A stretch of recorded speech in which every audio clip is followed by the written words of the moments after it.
जय श्री हरि। श्रीमद्भागवत महापुराणम नवमः स्कंधः अथ तृतीयोऽध्यायः। अब हम श्रीमद्भागवत महापुराण के नवे स्कंध में तीसरा अध्याय सुनते हैं। इसमें हम महर्षि च्यवन और सुकन्या का चरित्र तथा राजा शर्याति के वंश का श्रवण करेंगे।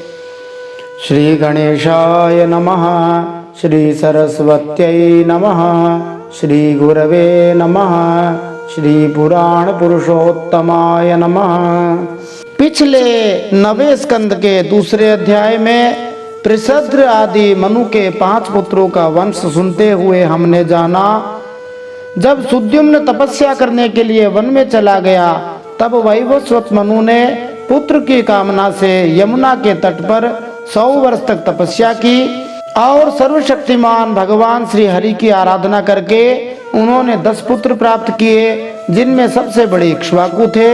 उन मनुपुत्रों में से एक का नाम था पृषद्र।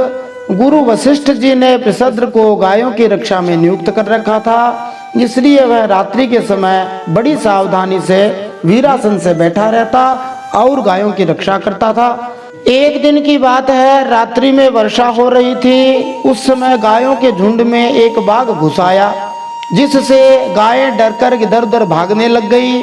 बाघ ने एक गाय को पकड़ लिया, तब गाय चिल्लाने लगी। उसका क्रंदन सुनकर पृषद्र गाय के पास दौड़कर आया। एक तो रात्रि का समय था, दूसरे घनघोर घटाओं से आच्छादित होने के कारण तारे भी नहीं दिखते थे। इतना घनघोर अंधकार था। इतने अंधकार के अंदर ही पृषद्र ने अपने हाथ में तलवार लेकर अनजाने में ही बड़े वेग से गाय का सिर काट दिया, जबकि वह यह समझ रहा था कि यह बाघ है। उस तलवार की नोक से बाघ का भी कान कट गया। वह भी रास्ते में खून गिराता हुआ भयभीत होकर वहां से भाग गया। पृषद्र ने समझा कि बाघ मर गया, परंतु रात बीतने पर उसने देखा कि उसने तो गाय को ही मार डाला है। इससे पृषद्र को बड़ा दुख हुआ। यद्यपि पृषद्र ने जानबूझकर यह अपराध नहीं किया था, फिर भी कुल पुरोहित वशिष्ठ जी ने पृषद्र को शाप दे दिया कि तुम इस कर्म से क्षत्रिय नहीं रहोगे, जाओ तुम शूद्र हो जाओ, अर्थात तुम्हारा पतन हो जाए। पृषद्र ने अपने गुरुदेव का यह शाप अंजलि बांधकर स्वीकार कर लिया और उसने सदा के लिए मुनियों को प्रिय लगने वाले नैष्ठिक ब्रह्मचर्य व्रत को धारण करके श्री हरि का भजन आरंभ कर दिया। वह भगवान वासुदेव का अनन्य प्रेमी हो गया। उसकी सारी आसक्तियां मिट गई, वृत्तियां शांत हो गई, इंद्रियां वश में हो गई। एक दिन वह पृषद्र एक वन में गया और वहां पर दावानल में प्रवेश कर गया, सीधा भगवान के धाम में पहुंच गया। यहाँ पर ध्यातव्य विषय यही है कि कभी कभी भगवान के जो भक्त हैं उनको शाप प्रभावित नहीं कर पाते। क्या ये बात सही है? यह बात हम पृषद्र के चरित्र में देख रहे हैं। यद्यपि पृषद्र को अपने कर्म के कारण अगले जन्म में पतित होने का शाप मिला था, किंतु उसने संत जीवन स्वीकार कर लिया और पूर्ण पुरुषोत्तम भगवान श्री विष्णु में अपने मन को विशेष रूप से केंद्रित कर लिया और पक्का भक्त बन गया। जब उसने अग्नि में अपना देह त्याग किया तो वह भक्ति के कारण तुरंत ही वैकुंठ धाम पहुंच गया। पूर्ण पुरुषोत्तम भगवान श्री विष्णु का चिंतन करते हुए जो भक्तिमय सेवा की जाती है वह इतनी शक्तिशाली होती है कि यद्यपि पृषद्र जिसे पतित होने का शाप मिला था वह शूद्र बनने के भयावह परिणाम से बच गया और सीधा भगवत धाम पहुंच गया। कभी कभी किसी हरिभक्त को अथवा किसी साधारण व्यक्ति को यदि शाप मिल जाता है, उस शाप के निराकरण के लिए यहाँ पर उपाय बताया जाता है कि यदि कोई मन लगाकर तीव्र भक्ति योग से भगवान श्री हरि विष्णु की आराधना करता है तो उस पर वह शाप आदि उतना प्रभाव नहीं डाल पाते। जैसा परीक्षित महाराज को भी शाप लगा था, परंतु सुखदेव जी के मुख से भागवत कथा सुनने के बाद में परीक्षित महाराज ने उस शाप को एक प्रकार से प्रभावित कर दिया। यद्यपि परीक्षित महाराज का शरीर छूटा, परंतु वे सीधे भगवान के धाम में पहुंच गए और शरीर छूटने पर बिल्कुल भी उनको दुख अनुभव नहीं हुआ। ऐसी है भगवान की भक्ति करने की महिमा। विशेष रूप से भगवान श्री हरि विष्णु की भक्ति की महिमा अलौकिक है। मनु का सबसे छोटा बेटा था कवि, विषयों से अत्यंत निष्प्रिय, राज्य छोड़कर अपने बंधुओं के साथ वन में चला गया और अपने हृदय में स्वयं प्रकाश परमात्मा को विराजमान कर किशोर अवस्था में ही परम पद को प्राप्त हो गया।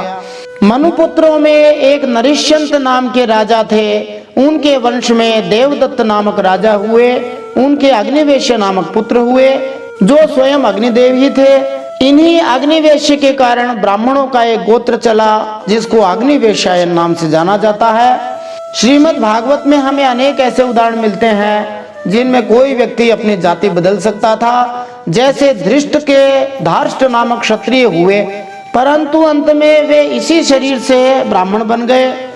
और दूसरा उदाहरण देखने में आता है, दिष्ट नामक एक राजा था जिनके नाभाग नामक पुत्र हुआ था। यद्यपि एक नाभाग का चरित्र चौथे अध्याय में आएगा, जिनके पुत्र चक्रवर्ती सम्राट राजा अम्बरीश हुए थे। ये नाभाग अलग हैं। इन नाभाग ने अपने कर्म के कारण वैश्य होना स्वीकार कर लिया, ये वैश्य कहलाए। तो जब भी इस प्रकार की बात करी जाती है तब ये समझना चाहिए कि ब्राह्मण, क्षत्रिय, वैश्य, शूद्र क्या है। ब्राह्मण का अर्थ हुआ जो मुख का काम करता है वह ब्राह्मण हो गया। इसमें किसी को पढ़ाना हो गया, अथवा जो भगवान की भक्ति नहीं कर रहे हैं उनको भगवान के भक्ति में लगाने का प्रयास करना, वह भी ब्राह्मण हो गया। इसी प्रकार जो रक्षा का काम कर रहे हैं, वर्तमान समय में देखा जाए तो सैनिक या फौजी, वे क्षत्रिय हो गए। और जो व्यापार करते हैं वे वैश्य हो गए। जो सेवा करते हैं वे शूद्र हो गए। हमारे शरीर में ही ब्राह्मण, क्षत्रिय, वैश्य, शूद्र चारों हैं। मुख ब्राह्मण है, हाथ क्षत्रिय है क्योंकि वे रक्षा करते हैं। मुख ब्राह्मण इसलिए है क्योंकि मुख से ही सारे व्यवहार होते हैं। पेट हमारा वैश्य है जो हमारा पालन पोषण करता है। पैर हमारे शूद्र हैं जो हमारी सेवा करते हैं। अब किसी के मुख में, पैर में, हाथ में, पेट में कोई विशेष अंतर नहीं है। जिनके पैर नहीं होते हैं वे चल नहीं पाते। उसी प्रकार से समाज में जो श्रमिक वर्ग अथवा सेवा करने वाले लोग नहीं होंगे तो भी समाज अस्त व्यस्त हो जाएगा। समाज में यदि रक्षक नहीं होंगे तो भी अस्त व्यस्त हो जाएगा। समाज में भोजन उपलब्ध कराने वाले वैश्य नहीं होंगे तो भी समाज अस्त व्यस्त हो जाएगा। उसी प्रकार समाज में यदि अच्छे उपदेशक, अच्छे भगवत भक्त नहीं होंगे तो भी समाज अस्त व्यस्त हो जाएगा। इतना जरूर है कि कोई व्यक्ति कुछ दिन तक भूखा रह सकता है, किसी के हाथ पैर ना हो तब भी अपना काम चला सकता है। परंतु यदि किसी की बुद्धि ही खराब हो गई तो समझो उसका विनाश निश्चित है, भले उसके हाथ पैर पेट कितने भी सही क्यों न हो। मरुत नामक एक राजा था जिन्होंने ऐसा उत्तम यज्ञ किया था। उस यज्ञ में सभी पात्र सोने के बने हुए थे। इन्हीं मनु के वंशजों में सोमदत्त नामक एक राजा हुए। उन्होंने अश्वमेध यज्ञों के द्वारा यज्ञपति भगवान श्री हरि की आराधना करी थी। अब हम श्रीमद् भागवत महापुराण के 9वें स्कंद के 3रे अध्याय में महर्षि च्यवन और सुकन्या का चरित्र तथा राजा शर्याति के वंश का श्रवण करते हुए इन प्रश्नों के उत्तर प्राप्त कर सकते हैं। च्यवन ऋषि और सुकन्या की कथा क्या है? राजा शर्याति कौन थे? उनके सैनिकों का मलमूत्र किस कारण रुक गया था? च्यवनप्राश कब बना था? च्यवनप्राश की क्या कहानी है? ये भी एक रोचक प्रश्न है। वैदिक संस्कृति में सती स्त्री की क्या महत्ता है? कैसी स्त्री अपने पिता और पति दोनों के वंश को घोर नरक में ले जाने वाली होती है? किस राजा ने समुद्र के भीतर कुशस्थली नाम की नगरी बसाई थी? इसमें भारत की उत्तम अद्भुत वास्तुकला का दर्शन हमें मिलेगा। यह भी बड़ा रोचक प्रश्न है। रेवती कौन थी? भारतीय पुराण भागवतम आदि में अल्बर्ट आइंस्टाइन से पहले ही theory of relativity of time, जिसको समय की सापेक्षवाद सिद्धांत कहा जाता है, ऐसी अवधारणा किस प्रसंग में मिलती है? ये भी एक बहुत ही रोचक और महत्वपूर्ण प्रश्न है जो यह सिद्ध करेगा कि श्रीमद् भागवत आदि जो पुराण हैं वे विज्ञान से भरे हुए हैं। उनमें केवल कथाएं ही नहीं है, विज्ञान की ऐसी ऐसी अबूझ पहेलियां हैं जिनको पहले से ही सुलझा दिया गया था। किन्हीं किन्हीं कारणों से भारतीय लोग समय पर अपनी बात को प्रस्तुत नहीं कर सके, इसीलिए कुछ किताबें में छुपके रह गया, कुछ लोगों ने नुकसान करके जला दिया और भारतीयों को ऐसे ही अनाड़ी बता दिया। फिर एक और अंतिम महत्वपूर्ण प्रश्न है, श्री बलराम जी जो भगवान श्री कृष्ण जी के बड़े भाई जी थे, उनकी पत्नी थी रेवती। इन दोनों के बीच में कितने करोड़ वर्षों का अंतर था? इस प्रश्न का संबंध आइंस्टाइन की theory of relativity of time से जुड़ा हुआ है। बड़ा ही रोचक प्रश्न है। आइए इन सब प्रश्नों के उत्तर आज के इस 9वें स्कंद के 3रे अध्याय को सुनते हुए प्राप्त करते हैं। जय श्री हरि। नारायणं नमस्कृत्य नरं चैव नरोत्तमं देवीं सरस्वतीं व्यासं ततो जयमुदीरयेत। भगवान श्री नरनारायण को प्रणाम करते हुए श्री गणेश जी महाराज, माता सरस्वती, वेदव्यास भगवान को प्रणाम करते हुए, हृदयाराध्य श्री हरिचरणों में प्रणाम करते हुए, भगवत स्वरूप श्रीमद् भागवत को प्रणाम करते हुए, श्री सुखदेव जी और परीक्षित महाराज को प्रणाम करते हुए, अनंत कोटि सब संत महात्माओं वैष्णवों को प्रणाम करते हुए अब हम श्रीमद् भागवत महापुराण के 9वें स्कंद में 3रा अध्याय सुनते हैं।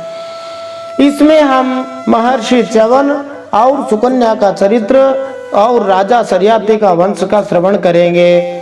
श्रीमद् भागवत महापुराणम 9मः स्कंधः अथ 3योऽध्यायः। श्री शुक उवाच शर्यातिर्मानवो राजा ब्रह्मिष्ठः स बभूवः यो वाङ्गिरसां सत्रे द्वितीयमहौचिवान्। सुकन्या नाम तस्यासीत् कन्या कमललोचना तया सार्धं वनगतो यगमच्यवनाश्रमम्। श्री सुखदेव जी आरंभ करते हुए कहते हैं, मनुपुत्र राजा शर्याती वेदों का निष्ठावान विद्वान था। उसने अंगिरा गोत्र के ऋषियों के यज्ञ में दूसरे दिन का कर्म बतलाया था। उसकी एक कमल लोचना कन्या थी, उसका नाम था सुकन्या। एक दिन राजा शर्याती अपनी कन्या के साथ वन में घूमते घूमते च्यवन ऋषि के आश्रम पर जा पहुँचे। सा सखीभिः परिवृता विचिन्वन्त्यङ्घ्रिपान् वने वल्मीकरन्ध्रे ददृशे खद्योते इव ज्योतिषी ते दैव चोदिता बाला ज्योतिषी कंटके न वै अविद्यन्मुग्ध भावेन शुश्रावाश्रिक्ततो बहु। सुकन्या अपनी सखियों के साथ वन में घूम घूम कर वृक्षों का सौंदर्य देख रही थी। उसने एक स्थान पर देखा कि बाम्बी मणि दीमकों की एकत्र की हुई मिट्टी के छेद में से जुगनू की तरह 2 ज्योतियां चमक रही थी। दैव की कुछ ऐसी ही प्रेरणा थी। सुकन्या ने बाल सुलभ चपलता से एक कांटे के द्वारा उन ज्योतियों को बेंध दिया। इससे उनमें से बहुत सा खून बह चला।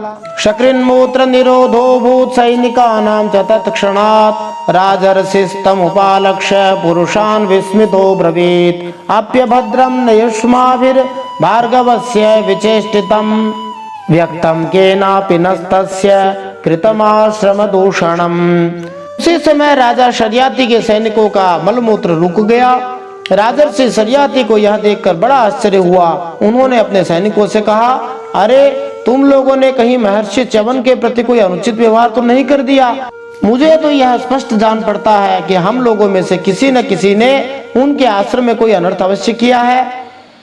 सुकन्या प्राह पितरम भीता किंचित कृतम मया द्वे ज्योतिषी अजानन्त्या निर्भिन्ने कंटके न वै दुहितुस्तद्वचः श्रुत्वा शर्यातिर्जात साध्वसः मुनिं प्रसादयामास वल्मीकान्तर्हितं शनैः। तब सुकन्या ने अपने पिता से डरते डरते कहा, पिताजी मैंने कुछ अपराध अवश्य किया है। मैंने अनजाने में 2 ज्योतियों को कांटे से छेद दिया है। अपनी कन्या की यह बात सुनकर शर्याती घबरा गए। उन्होंने धीरे धीरे स्तुति करके बाम्बी में छिपे हुए च्यवन मुनि को प्रसन्न कर लिया। तदभिप्रायमाज्ञाय प्रादादुहितरं मुनेः कृच्छ्रान्मुक्तस्तमामन्त्र्य पुरं प्रायात् समाहितः सुकन्या च्यवनं प्राप्य पतिं परमकोपनं प्रीणयामास चित्तज्ञा अप्रमत्तानुवृत्तिभिः। फिर च्यवन मुनि का अभिप्राय जानकर उन शर्याती राजा ने अपनी बेटी उन्हें समर्पित कर दी। इस संकट से छूटकर बड़ी सावधानी से उनकी अनुमति लेकर वे अपनी राजधानी में चले आए। राजा ने अपनी पुत्री से सारी बातें सुनकर च्यवन मुनि को यह अवश्य बतलाया होगा कि किस प्रकार उसकी पुत्री ने अनजाने में ऐसा अपराध किया था। किंतु मुनि ने राजा से पूछा कि उसकी पुत्री विवाहिता है या नहीं। इस प्रकार राजा ने मुनि का अभिप्राय समझा, तदभिप्रायम आज्ञाय, तुरंत ही अपने पुत्र को उन्हें दान में दे दी और वह शापित होने के संकट से बच गया। तब मुनि की आज्ञा से राजा घर लौट गया। इधर सुकन्या परम क्रोधी च्यवन मुनि को अपने पति के रूप में प्राप्त करके बड़ी सावधानी से उनकी सेवा करती हुई उन्हें प्रसन्न करने लगी। वह उनकी मनोवृत्ति को जानकर उसके अनुसार ही बर्ताव करती थी। यह पति तथा पत्नी के मध्य का संबंध का द्योतक है।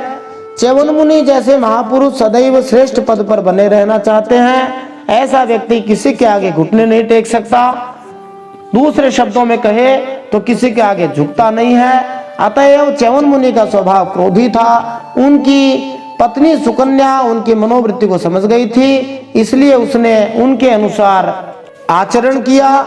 यदि कोई पत्नी अपने पति के साथ सुख से रहना चाहती है तो उसे अपने पति के मनोभाव समझने का प्रयास करना चाहिए और उसे प्रसन्न करना चाहिए। यह स्त्री की विजय है। यहाँ तक कि भगवान श्री कृष्ण द्वारा विभिन्न रानियों के साथ किए जाने वाले आचरण में भी इसे देखा जा सकता है कि यद्यपि ये रानियां बड़े बड़े राजाओं की बेटियां थी, किंतु उन्होंने भगवान श्री कृष्ण के समक्ष अपने आप को दासी के रूप में प्रस्तुत किया। कोई स्त्री कितनी भी महान क्यों न हो, उसे अपने पति के समक्ष इसी प्रकार प्रस्तुत होना चाहिए, अर्थात उसे अपने पति के आदेशों का पालन करने तथा सभी परिस्थितियों में उसे प्रसन्न रखने के लिए तैयार रहना चाहिए, तभी उसका जीवन सफल हो पाएगा। यदि पत्नी भी पति की तरह क्रोधी बन जाए तो उनका गृहस्थ जीवन अवश्य ही अस्त व्यस्त हो जाएगा या अंत में पूर्णतया ध्वस्त हो जाएगा। आधुनिक काल की पत्नी विनयशील नहीं है, इसीलिए छोटी से छोटी घटना होने पर भी गृहस्थ जीवन भंग हो जाता है। पत्नी या पति दोनों में से कोई भी विवाह विच्छेद के नियमों का लाभ उठा सकता है, किंतु वैदिक नियमों के अनुसार विवाह विच्छेद अर्थात तलाक की कोई व्यवस्था नहीं होती है और पत्नी को पति की इच्छा के अनुसार विनम्र होने की शिक्षा दी जानी चाहिए। पाश्चात्य लोगों को कहना है कि पत्नी के लिए यह दास प्रवृत्ति है, किंतु वास्तव में ऐसा नहीं है। यह तो स्त्री की कुशलता है जिससे वह अपने कितने ही क्रोधी या नृशंस पति के हृदय पर विजय पा सकती है।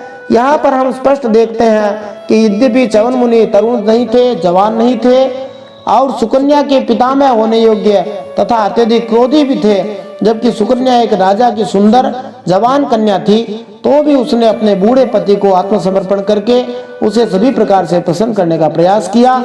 इस प्रकार वह आज्ञाकारिणी एवं सती पत्नी थी। कस्यचित्त्वथ कालस्य नासत्यावाश्रमागतौ तौ पूजयित्वा प्रोवाच वयो मे दत्तमीश्वरौ गृहं ग्रहीष्ये सोमस्य यज्ञेवामप्यसोमपोः क्रियतां मे वयो रूपं प्रमदानां यदीप्सितम्।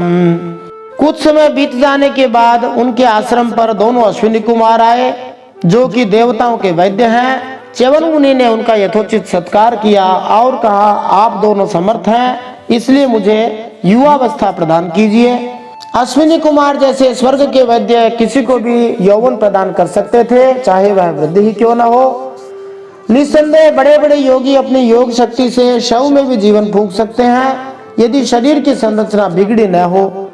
शुक्राचार्य द्वारा बलि महाराज के सैनिकों के उपचार के प्रसंग में हम इसकी व्याख्या सुन चुके हैं। यद्यपि आधुनिक चिकित्सा शास्त्र शव को जीवित करने या वृद्ध शरीर में यौवन लाने में असमर्थ है, किंतु इन श्लोकों से हमें पता चलता है कि यदि कोई वैदिक शास्त्र से ज्ञान प्राप्त कर ले तो ऐसा उपचार संभव है।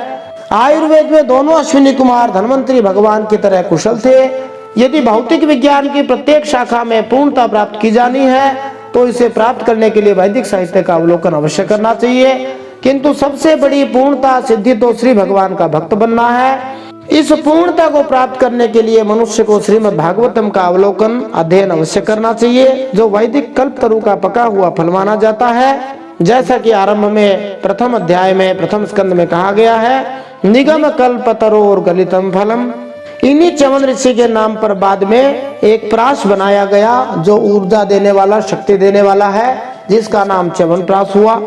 उन च्यवन ऋषि ने अश्विनी कुमारों से कहा, मेरा रूप एवं अवस्था ऐसी कर दीजिए जिसे युवती स्त्रियां चाहती हैं। मैं जानता हूं कि आप लोग सोमपान के अधिकारी नहीं हैं, फिर भी मैं आपको यज्ञ में सोम रस का भाग दूंगा। बाढ़मित्यो चतुर्विप्रमभिनन्द्य भिषक्तमौ निमज्जतां भवानस्मिन् हृदे सिद्ध विनिर्मिते इत्युक्त्वा जरयाग्रस्त देहो धमनिसन्ततः हृदं प्रवेशितोष्विभ्यां वलीपलित विप्रियः।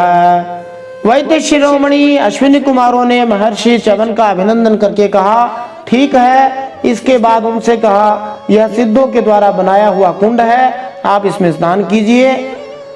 च्यवन मुनि के शरीर को बुढ़ापे ने बुरी तरह से घेर रखा था। सब ओर से नसें दिख रही थी। झुर्रियां पड़ जाने एवं बाल पक जाने के कारण वे देखने में बहुत भद्दे लगते थे।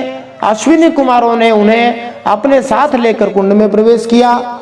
यहाँ ध्यातव्य है कि च्यवन मुनि इतने वृद्ध थे कि अकेले झील में प्रविष्ट भी नहीं हो सकते थे।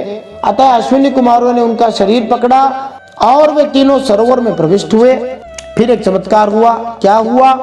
पुरुषास्त्रयौत्तस्थु रपीच्या वनिता प्रियाः पद्मस्रजः कुण्डलिनः तुल्यरूपः सुवाससः तान् निरीक्ष्य वरारोहा सरूपान् सूर्यवर्चसः अजानति पतिं साध्वी अश्विनौ शरणं ययौ।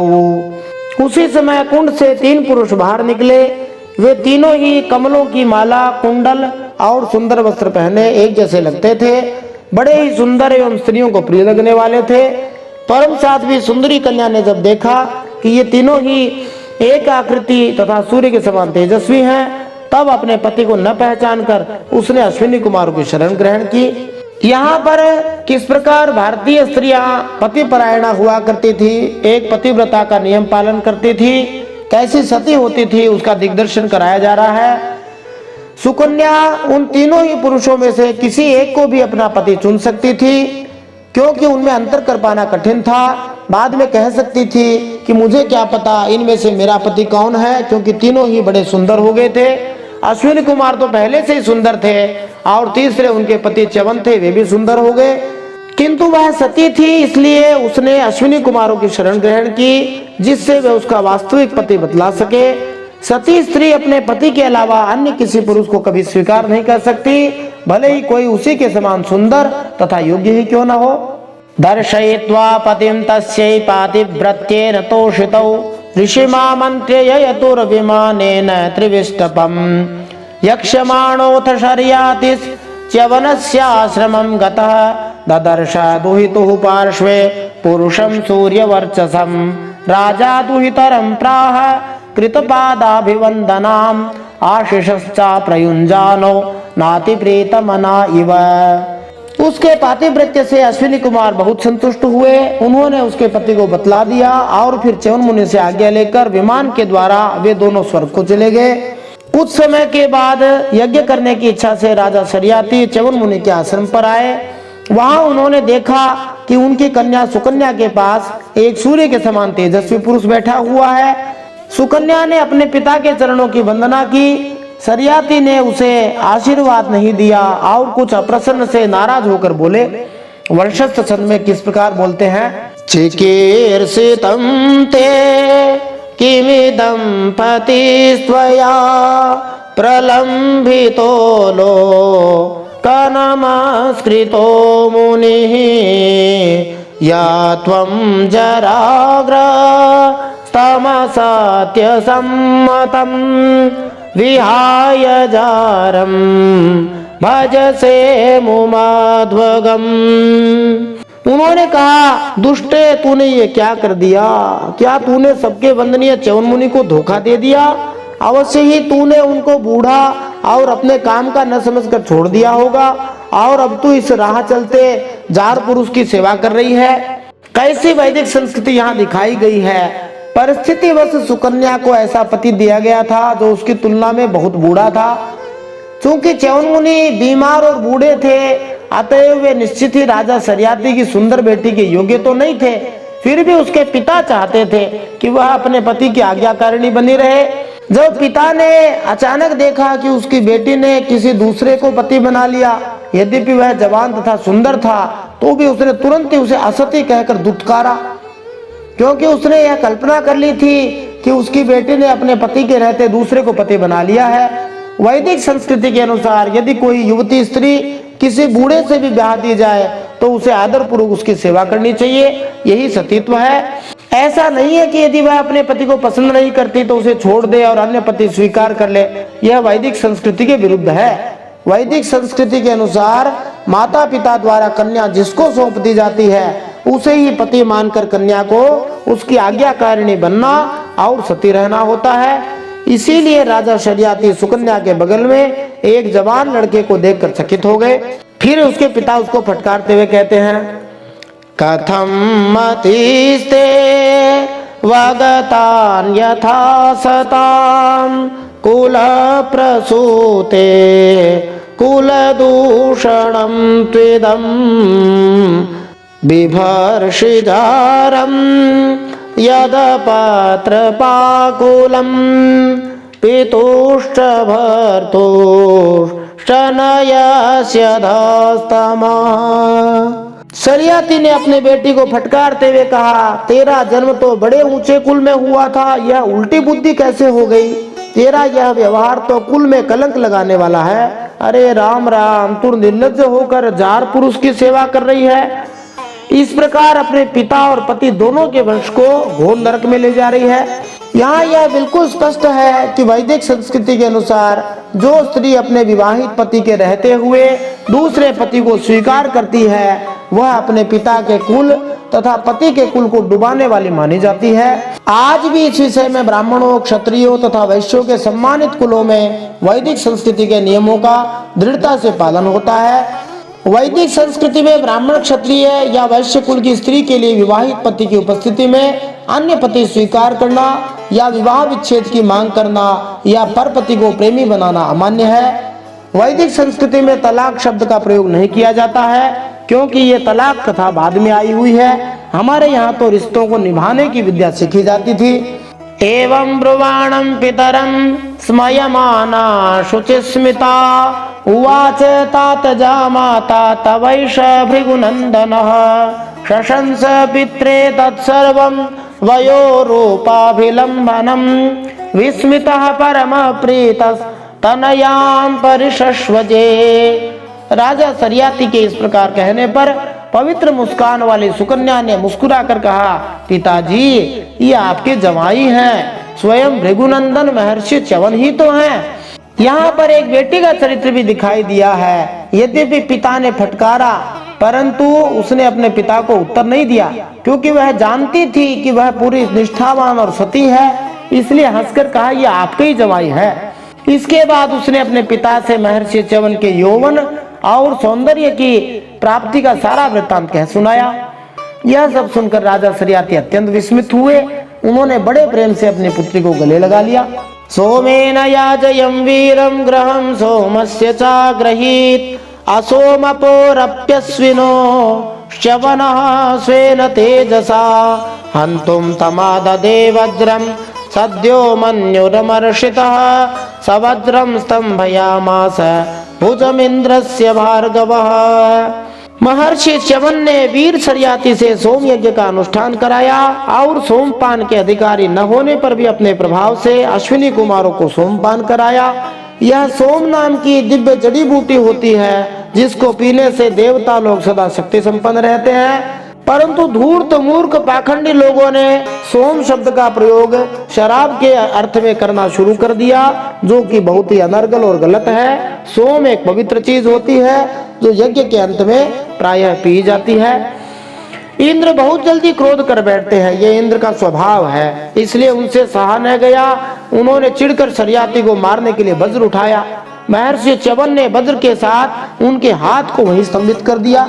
ऐसी शक्ति ऋषि मुनियों में थी। अन्वजानं ततः सर्वे ग्रहां सोमस्य चाश्विनोः विषजाविति यत्पूर्वं सोमाहुत्या बहिष्कृतौ उत्तानबर्हिरानर्तो भूरिशेन इति त्रयः शर्यातेरभवन् पुत्रा आनर्ताद्रेवतो भवत्। तब सब देवताओं ने अश्विनी कुमारों को सोम का भाग देना स्वीकार कर लिया। उन लोगों ने वैद्य होने के कारण पहले अश्विनी कुमारों का सोमपान से बहिष्कार कर रखा था। शर्याती के 3 बेटे थे, उत्तानबर्ही, आनर्त और भूरिशेन। आनर्त से रेवत हुए।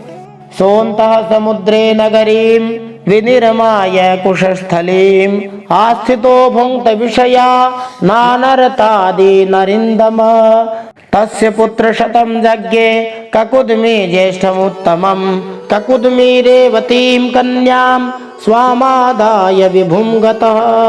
रेवत ने समुद्र के भीतर कुशस्थली नाम की एक नगरी बसाई थी। कैसा विज्ञान था उस समय, समुद्र के अंदर नगरी बसा ली। उसी में रहकर वे अनर्त आदि देशों का राज्य करते थे।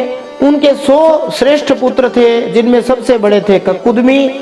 ककुदमी अपनी कन्या रेवती को लेकर उसके लिए वर पूछने के उद्देश्य से ब्रह्मा जी के पास गए थे। कन्यावरम परिप्रष्टुम ब्रह्मलोकमपावृतम आवर्तमाने गांधर्वे स्थितो लब्ध क्षणः क्षणम् तदंत आद्यमानस्य स्वाभिप्रायं न्यवेदयत् तत्श्रुत्वा भगवान ब्रह्मा प्रहस्य तमुवाचः। उस समय ब्रह्मलोक का रास्ता ऐसे लोगों के लिए बेरोक टोक था, कोई भी ब्रह्मलोक जा सकता था। ब्रह्मलोक में गाने बजाने की धूम मची हुई थी। बातचीत के लिए अवसर न मिलने के कारण वे कुछ क्षण वहीं ठहर गए। उत्सव के अंत में ब्रह्मा जी को नमस्कार करके उन्होंने अपना अभिप्राय निवेदन किया। उनकी बात सुनकर भगवान ब्रह्मा जी ने हंसकर उनसे इस प्रकार कहा, अहो राजन निरुद्धास्ते कालेन हृदये कृताः तत्पुत्र पौत्र नप्त्रीणां गोत्राणि च न शृण्महे कालोऽभियातस्तृणव चतुर्युग विकल्पितः तद्गच्छ देव देवांशो बलदेवो महाबलः। भगवान ब्रह्मा जी ने ककुदमी से कहा, तुमने अपने मन में जिन लोगों के विषय में सोच रखा था कि इससे ब्याह कर दे, वे सब तो काल के गाल में चले गए। अब उनके पुत्र पौत्र अथवा नातियों की तो बात ही क्या है, गोत्रों के नाम भी सुनाई नहीं देते। इस बीच में 27 चतुर्युगी का समय बीत चुका है, इसलिए तुम जल्दी जाओ। इस समय भगवान श्री नारायण के अंशावतार महाबली बलदेव जी पृथ्वी पर विद्यमान हैं। ब्रह्मा जी के एक दिन में 14 मनु या 1000 महायुग बीत जाते हैं। ब्रह्मा ने राजा ककुदमी को सूचित किया कि पहले ही 27 महायुग बीत चुके हैं, जिनमें से प्रत्येक में 4 युग सतयुग त्रेता द्वापर तथा कलयुग होते हैं। उन युगों में उत्पन्न सभी राजा तथा महापुरुष पहले ही विस्मृत हो चुके थे। भूत वर्तमान तथा भविष्य से होकर गतिशील काल की यही रीति है। ये सब काल सापेक्ष की स्थितियां हैं। जिस प्रकार पृथ्वी लोक पे 365 सही 1/4 दिनों में 1 वर्ष बीतता है, उसी प्रकार अलग अलग ग्रहों पर अलग अलग स्थितियां होती है। जैसे बुध ग्रह पर केवल 68 दिनों में ही 1 वर्ष पूरा हो जाता है, तो मान लीजिए कोई पृथ्वी लोक का निवासी जिसको भगवान ने 100 वर्ष की आयु दी हो, बुध ग्रह पे जाने के लिए रहे, तो उसको कम से कम 600 वर्ष की आयु वहां के हिसाब से मिल सकती है। लेकिन यदि बुध ग्रह का कोई प्राणी जिसको वहां के हिसाब से 100 वर्ष की आयु दी गई हो, वो यदि यहाँ पृथ्वी पर आएगा, इस भूमि लोक पर आएगा, तो उसकी आयु बच करके लगभग 16 से 17 वर्ष ही रह जाएगी। उसी प्रकार से ब्रह्मलोक में दिन की गणना अलग तरीके से होती है, यहाँ पर काल की गणना अलग तरीके से होती है। ये सब काल सापेक्ष की स्थितियां हैं। कन्या रत्नमिदं राजन नर रत्नाय देहि भोः भुवो भारावताराय भगवान भूत भावनः अवतीर्णो निजांशेन पुण्यश्रवण कीर्तनः इत्यादिष्टोऽभिवन्द्याजं नृपः स्वपुरमागतः त्यक्तं पुण्यजनत्रासाद् भ्रातृभिर्दिक्ष्वस्थितैः। राजन, उन्हीं नररत्न को यह कन्या तुम समर्पित कर दो, जिनके नाम लीला आदि का श्रवण कीर्तन बड़ा ही पवित्र है। वे ही प्राणियों के जीवन सर्वस्व भगवान पृथ्वी का भार उतारने के लिए अपने अंश से अवतीर्ण हुए हैं। राजा ककुदमी ने ब्रह्मा जी का यह आदेश प्राप्त करके उनके चरणों की वंदना की और अपने नगर में चले आए। उनके वंशजों ने यक्षों के भय से वह नगरी छोड़ दी थी और जहाँ तहाँ यूं ही निवास कर रहे थे। सुतां दत्वा नवद्यांगीं बलाय बलशालिने बदर्याख्यं गतो राजा तप्तुं नारायणाश्रमम्। राजा ककुदमी ने अपनी सर्वांग सुंदरी बेटी परम बलशाली बलराम जी को सौंप दी और स्वयं तपस्या करने के लिए भगवान नरनारायण के आश्रम बद्रीवन की ओर चल दिए। इस प्रकार यदि हम देखते हैं तो बलराम जी और उनकी पत्नी रेवती के बीच में करोड़ों वर्षों का अंतर है।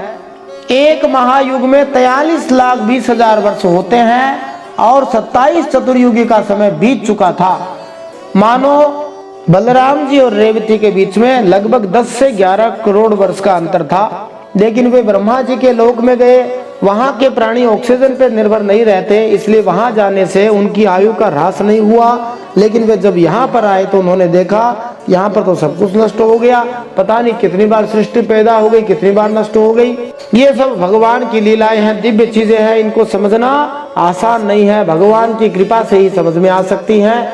बोलिए श्रीमद् भागवत महापुराण की जय, परम सत्य श्री हरि की जय। इति श्रीमद् भागवते महापुराणे पारमहंस्यां संहितायां नवमस्कन्धे तृतीयोऽध्यायः श्रीमन्नारायणार्पणमस्तु।